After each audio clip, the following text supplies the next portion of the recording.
അതുകൊണ്ട് ഏറ്റവും നല്ല ഭാര്യ എന്ന് പറഞ്ഞാൽ നല്ലോണം മിനുക്കുന്നോള് എന്നല്ല, ഭർത്താവിന്റെ നാട്ടുകാരുടെ ഇടയിൽ വില വേണമെന്നില്ല. കെട്ടിയോൻ പറയണം ഓൾ എൻ്റെ ഒരു സൗഭാഗ്യമായിരുന്നു, അവൾ എൻ്റെ വലിയൊരു സമാധാനമായിരുന്നു, ഓള് കാരണ ഞാൻ മാറിയത്, ഓള് കാരണ എനിക്കൊരു സ്വസ്ഥത കിട്ടിയത്. അതാ മനുഷ്യരെ ജീവിതം, അതാ പ്രണയം. ആ പരസ്പര പ്രണയത്തിനാ ഇസ്ലാം പ്രാധാന്യം പറഞ്ഞത്. അങ്ങനെ ഒന്ന് ജീവിച്ചു നോക്കി നിങ്ങള്. ജീവിതം ഓരോ സെക്കൻഡും കുടുംബത്തിൽ സമയം പോരാന്ന് തോന്നും. പിന്നെ ടി വിക്കൊന്നും ഒരു ഘടകം ഉണ്ടാവില്ല, ഫോണിനൊന്നും ഒരു സ്ഥാനം ഉണ്ടാവില്ല നമ്മുടെ ജീവിതത്തിൽ.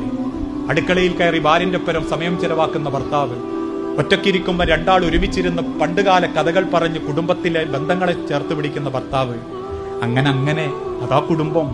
അല്ലാണ്ട് കുറേ സമ്പാദിച്ച് ആരൊക്കെയോ വെട്ടിപ്പിടിച്ച് കുറേ ഈഗോ കാണിച്ച് എന്തൊക്കെയോ നേരം വെളുത്ത് തിന്നുണ്ടാക്കി കിടന്നുറങ്ങണ്. സമാധാനം ഉണ്ടോ? ഇല്ല. സ്വസ്ഥത ഉണ്ടോ? ഇല്ല.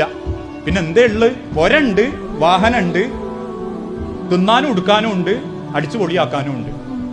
ജീവിതം ഉണ്ടാവും. ജീവിതം ഒരിക്കലേ ഉള്ളൂ. അത് ആസ്വദിച്ച് ജീവിക്കുക. അത് ഏറ്റവും നല്ല സ്നേഹത്തോടെ പങ്കുവെക്കുക.